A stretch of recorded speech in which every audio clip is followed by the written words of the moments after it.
I've been riding on a daydream. The poor lonely camper. Soon to be seeing some action. Hey YouTube, thanks for checking out RV Daydream. And yes, we're gonna go camping. Thank God. It's been a month and I'm happy to get out. Actually, it's been longer than a month. Wow. Well, we're slacking this year. We were slacking last year too. So our camping trip's going to consist of East Harbor State Park. I don't know if you've ever been there, but we've been there a few times and it's one of our favorites. We're going to be up on Lake Erie and we're going to be close to Put-in Bay. So we might take the ferry over to the island, and if so, we'll include you guys on that. If not, there's a lot of things to see at the state park we are going to go to, which of course we'll do some sort of a tour and show you what that park's all about. On the homestead, there's some work I got to do. I have to sweep out my truck and we have to put some stuff in the camper. But the nice thing I'll have to say is we're finally getting our crap together as far as what we need to keep in the camper. And I'll tell you that our list that I used last time when we went to Lock 30, I don't have to put half those things in the camper or have to do it because they're already done. So we're starting to learn. I don't know if that's a plus or minus. Maybe we'll get up there and we forgot some things, but so far so good. I want to show you a little bit of a change that I have going on here at the house though, where we keep the camper. The shed is gone.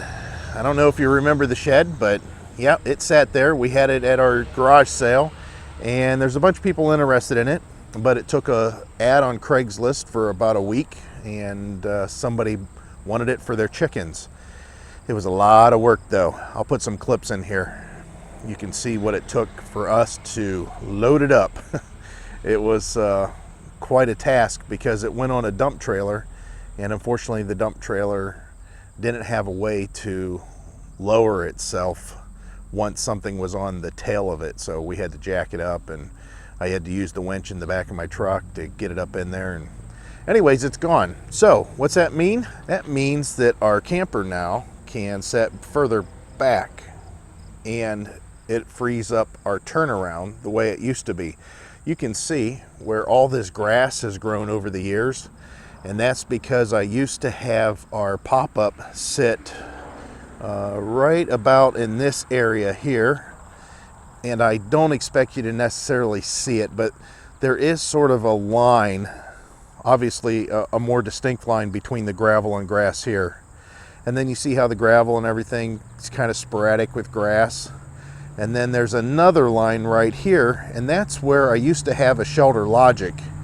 Of course, the pop-up in the winter would set inside the Shelter Logic, and during the summer I used to keep mowers and tractors and push mowers and equipment in there.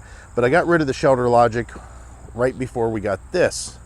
And this has always sat where the Shelter Logic did. But we've been wanting to get our turnaround space back to make it a little bit more easier to maneuver around, because if we have more than one person in our drive, it's kind of a pain to get in and out. So where it's currently sitting at, we're going to try to make it a more permanent situation.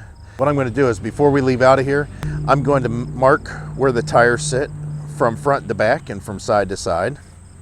And then when we come back, I'm going to dig out an area and put a footer in of some kind, whether it be gravel or concrete patio block or concrete itself, I'm not sure, but that way we'll have a pad for this thing to sit on, and we can position it correctly every single time. This campground that we're going to, unfortunately, there's not a lot of full hookup sites, so we have an electric only, but we're right across from the showers.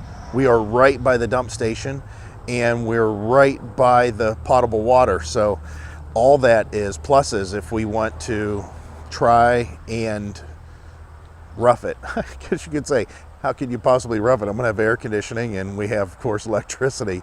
I'll fill my water tank and we'll just have to make trips with the Blue Boy and fresh water if we run out, because we're gonna be up there for a little while. And obviously one tank is not gonna handle it as far as the fresh water. The black water I don't have a problem with. I'm sure that'll be okay. But the gray water will probably have to be emptied a couple times. So all that to come ahead. Just trying to give you an update what we're getting ready to do. And I hope to see you guys out there. Thanks. Bye.